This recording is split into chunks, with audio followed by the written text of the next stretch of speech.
Welcome back to Take Care Time, the tales and the exhales of caregivers. I'm your host, Beverly Nance. Last week, we met Delores. We met her from inside her casket, which I realize is not the most conventional place to begin a friendship. But Delores is not a conventional woman. She gardens aggressively.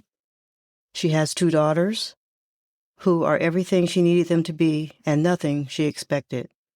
And she has a lot of thoughts she never got around to saying out loud while she had the chance. She is fixing that now. We left off in her kitchen, watching Hannah make the first call to the hospice agency. Watching her daughter's pen move across the notepad the way she always did, peeling an orange she had no intention of eating. Thinking about all the Thursdays that would never again be chemo days. Today, the woman from that phone call arrives, and nothing about her is what any of them expected. I want to say something before we get back to Delores, because I've been thinking about this all week. There is a moment, and I think many of you know exactly the moment I'm describing, when something that felt abstract suddenly becomes concrete, when the word stops being a concept and starts being a person standing at your front door, with a bag over her shoulder and a kind expression and the particular patience of someone who has knocked on this kind of door many, many times before.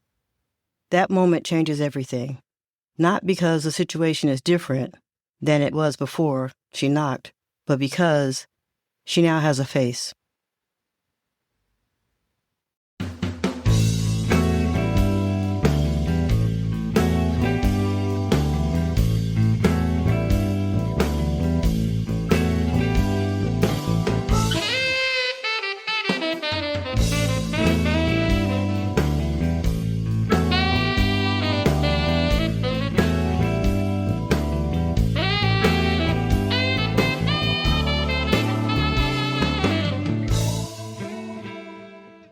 Her name was Patricia Osei.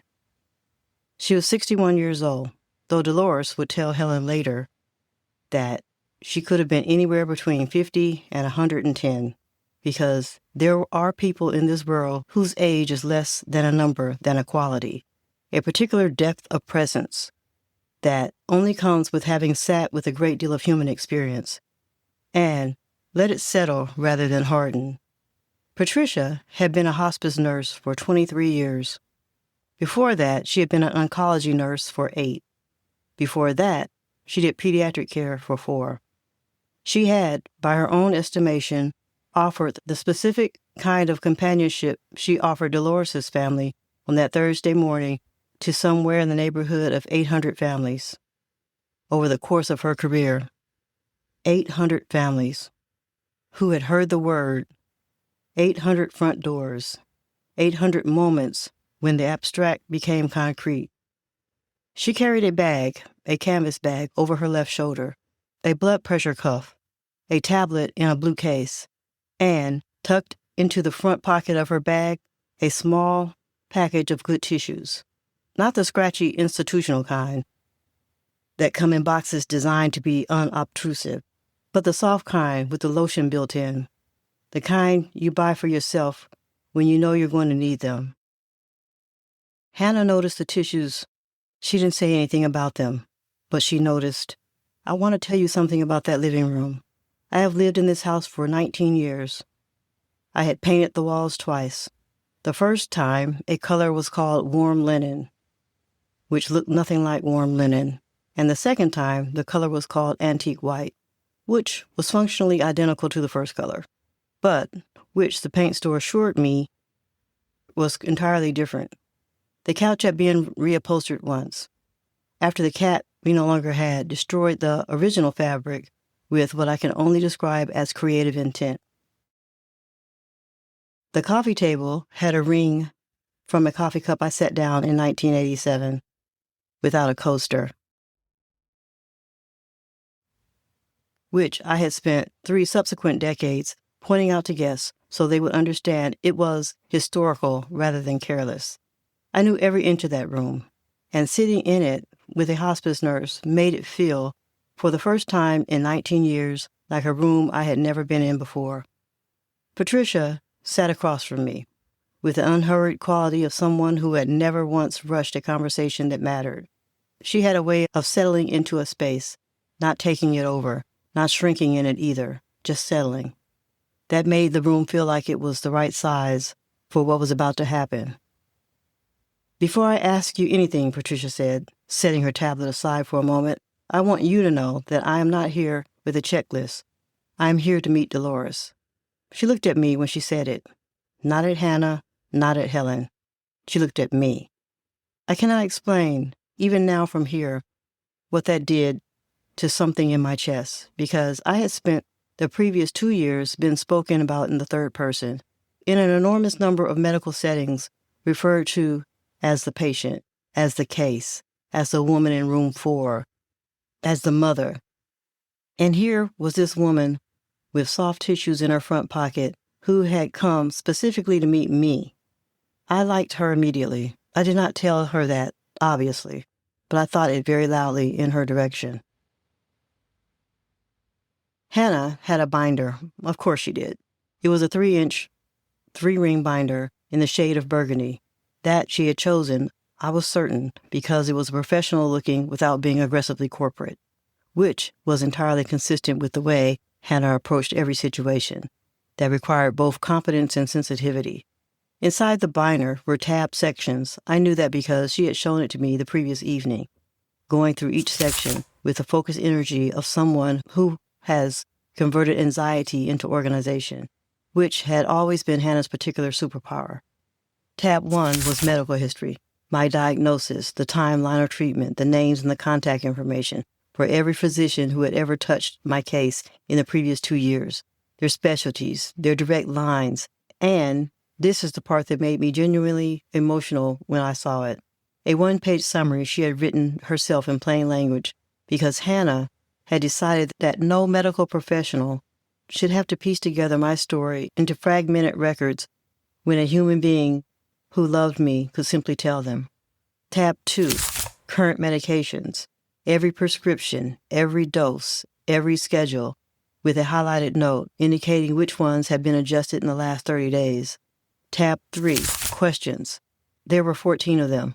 They were numbered, with space after each for the answers. Patricia looked at the binder, the way I imagine experienced teachers look at a student who has not only done the reading, but annotated it and prepared supplementary materials, with a kind of warm, unsurprised respect. "You have questions?" Patricia said. 14, Hannah said. Patricia smiled. "This is the second most I've ever encountered at a first visit." Hannah's pen was already hovering. "What was the most?" 27, Patricia said.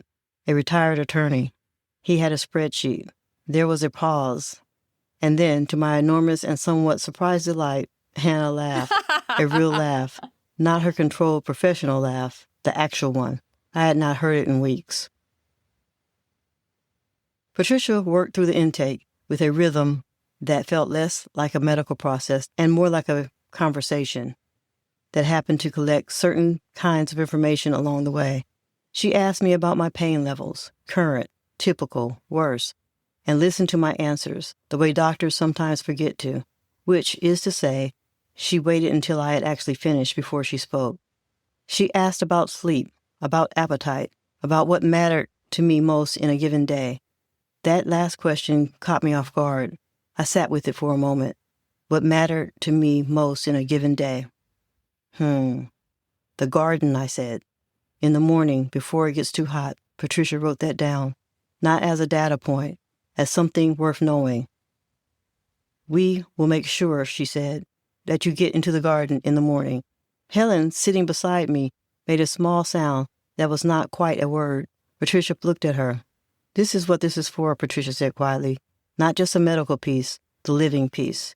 And that was the moment, if I'm being honest, from inside this box, that I understood for the first time what hospice actually was.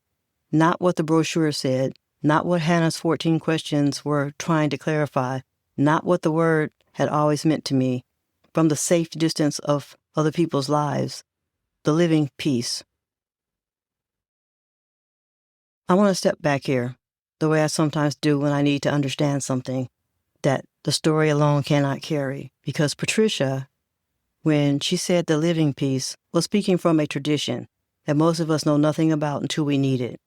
And I think you deserve to know where that tradition came from. The word hospice is old, older than most people realize. It comes from the Latin hospes, which means both host and guest, a duality that tells you something important about the philosophy embedded in the word. From the beginning, in medieval Europe, hospices were places of shelter maintained by religious orders for travelers, pilgrims, and the sick. Those who were making a journey of one kind or another and needed a place to rest along the way. The connection between hospitality and the care of the dying is not coincidental. It is the original point. The modern hospice movement, as we understand it today, begins with a woman named Dame Cicely Saunders. She was born in England, 1918. Came of age during the Second World War. Trained as a nurse during a period of extraordinary medical demand. And then something unusual. She went back to school twice, first to become a social worker, then in her mid-30s to become a physician. She did it because she had to watch a patient die. His name was David Talsma. He was a Polish refugee, 40 years old, dying of cancer in a London hospital in 1948. Cicely Saunders, then 29, and working as a social worker, spent hours at his bedside. She listened to him. She sat with what he was going through in a way that went beyond clinical duty. David Tasma left her 500 pounds in his will. He said, "I will be a window in your home." That window became St. Christopher's Hospice, which opened in a suburb of London in 1967. It was the world's first modern hospice, a place built on a radical idea, radical for its time anyway, that dying people deserved more than the management of physical symptoms. They deserved dignity, comfort, the presence of people who were not afraid to sit with them. Dame Cicely Saunders introduced the concept of total pain, the understanding that a dying person's suffering is not only physical, but emotional, social, spiritual, and that care which addresses only the body is incomplete care. The ideal changed everything. The hospice movement crossed the Atlantic because of a woman named Florence Wald. Florence was the dean of the Yale School of Nursing in the 1960s, a position of significant institutional authority, and she was willing to set aside entirely when she heard Dame Cicely Saunders speak at Yale in 1963. Something happened to Florence Wald in that lecture that she described for the rest of her life as a reorientation. She took a sabbatical from Yale to work at St. Christopher's. She came back transformed. In 1974, Florence Wald and a group of colleagues opened their first hospice in the United States in Branford, Connecticut. It was a home care program, not a building, not an institution, a team of people who came to where the dying person was, the way Patricia came to where I was, on a Thursday morning with soft tissues in her front pocket and no intention of rushing. The growth of that single program in Connecticut to a national system took approximately a decade, driven by advocates, physicians, nurses, and families who understood something the medical establishment was slow to acknowledge, that dying well is a form of living well, and it requires as much skill, attention, and resources as any other stage of human experience. In 1982, Congress created the Medical Hospice Benefit, which made this care accessible and largely covered for a vast majority of terminally ill Americans for the first time.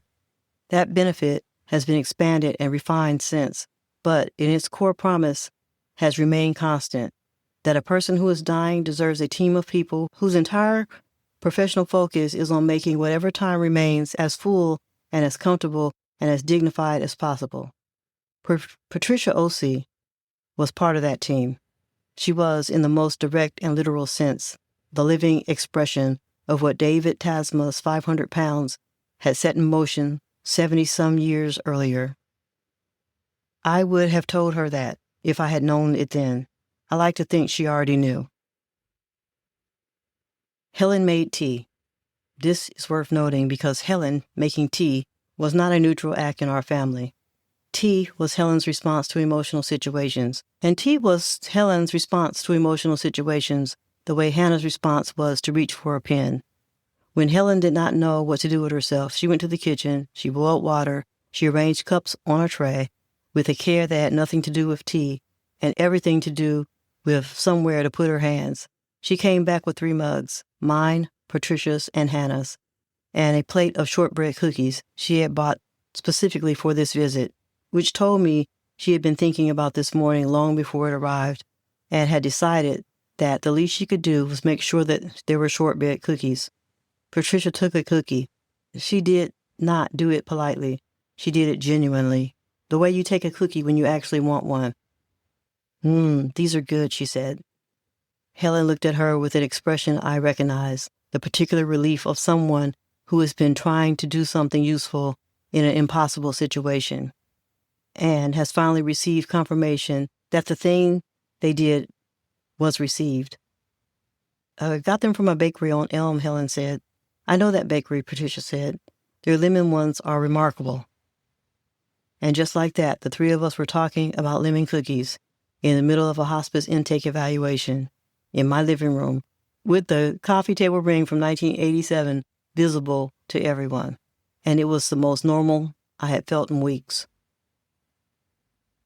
Hannah, to her enormous credit, waited until the cookie moment had fully resolved before opening the binder to question number 1. Patricia answered all 14. Some of the answers were practical.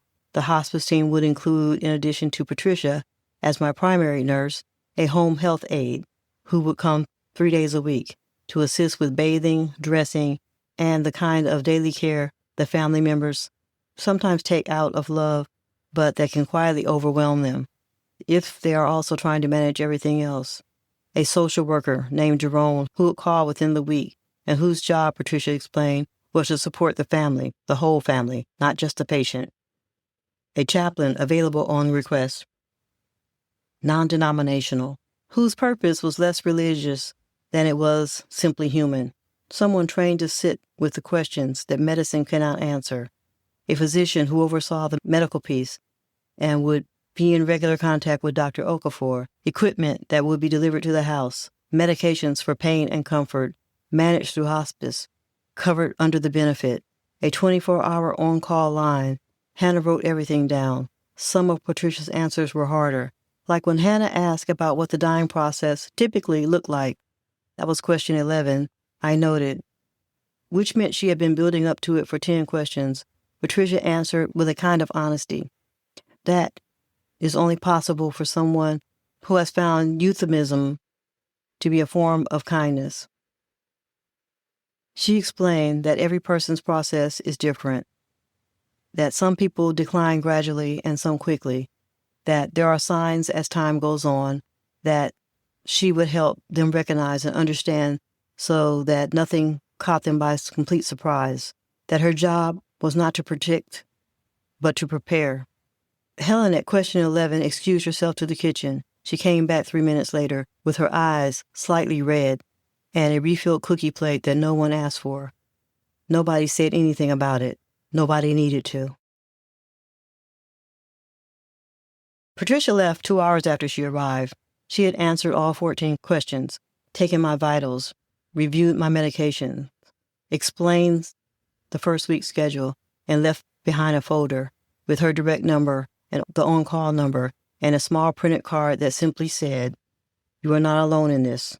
Hannah added the folder to the binder immediately, without being asked, behind tab 4, which she had labeled Hospice Team, with a subtab for contact information and another one for visit notes. I watched this happen and felt the particular complicated love of a mother who had spent decades marveling at the person she made. Helen watched Hannah add the folder to the binder. Then she said very quietly, "I do not know what I would do without you." And Hannah, who does not typically receive compliments gracefully, sat down the binder and hugged her sister for a very long time in my living room in front of the coffee table with the 1987 ring, and did not say anything at all. I want to tell you something about that moment. I have been a mother for 40 years. I have watched these 2 people navigate school, heartbreak, and career pivots, and the specific dignity of being sisters who love each other and therefore sometimes drive each other absolutely insane. And that hug in my living room on the day the hospice nurse came was one of the finest things I've ever seen. I would have told them that. I should have told them that. I am telling you instead. That evening, I sat in the garden. Hannah had carried out the chair, a good outdoor chair, the one with the cushion, that had faded from terracotta to something closer to peach over 4 summers, and positioned it in the corner near the roses, which were, if I do say so, in spectacular form for the season. Helen bought out a blanket and tucked it around my legs in a way that was completely unnecessary given the temperature, but which I understood was not about warmth. They sat with me for a while. None of us talked about the morning. We talked about the roses. We talked about the neighbor's new dog, a thing of enormous fluffiness that had been introducing itself to everyone on the street with what I would only describe as unearned confidence. We talked about a movie Helen had seen the week before that she described incorrectly but entertainingly as a thriller with a twist. We were 3 women in a garden at the end of a very large day, doing what families do, which is to say everything except talking directly about the thing that is happening, while in talking about it entirely through everything else. And it was, if I am honest, from this box, from this casket, one of the better evenings of the last several months. Back in the box. That is always how this goes. I drift into the memory and then find myself back here, into this satin lining and Helen's perfume and the sound of my pastor, who has now cleared his throat with sufficient frequency that he will almost certainly begin speaking at any moment. I have been thinking about what Patricia said, not about the medications or the schedule or the 24-hour on-call line, about the living piece, because here is what I understand now from in here, that I was only beginning to understand in that living room on that Thursday morning. The living piece is not a euphemism. It is the point. Hospice is not about dying. It is about what you do with that time between the diagnosis and the dying, which is, depending on how you spend it, either a stretch of fear or a period of something much more surprising and much more worth having. Not joy necessarily, not peace, not always, but presence, genuine, full-bodied, unmedicated by denial presence in whatever time remains. The morning in the garden, the lemon cookies from the bakery on Elm, the sister hug in the living room, Hannah's binder, all of it was the living piece. All of it was what I had left. And I want to say to whoever's listening to this, whoever you are, wherever you are, whether you are a person in the chair waiting for the nurse to arrive, or the one with the binder, or the one who went to the kitchen to cry and came back with cookies, the living piece is yours. Nobody can take it from you. Not the diagnosis, not the word, not the conversation in the small room with the well-positioned tissues. As long as there is a garden and a good chair and someone who loves you enough to tuck a blanket around your legs on a warm evening for reasons that have nothing to do with temperature, you're still in it. Next time on Wait, did they say hospice? The hospice team begins to arrive. Jerome, the social worker, sits with Hannah in the kitchen and asks her something that nobody has thought to ask her yet. And Delores, in her garden one morning before the heat arrives, has a conversation with Helen that she has been putting off for months. Some things need to be said before there is no time to say them. Next week, some of them get said. Before I let you go, I want to mention the Take Care Time Respite Box. If this episode found you in the middle of your own hospice journey, whether you are Delores in the chair, Hannah with the binder, or Helen who went to the kitchen to cry and came back with cookies, this box is for you.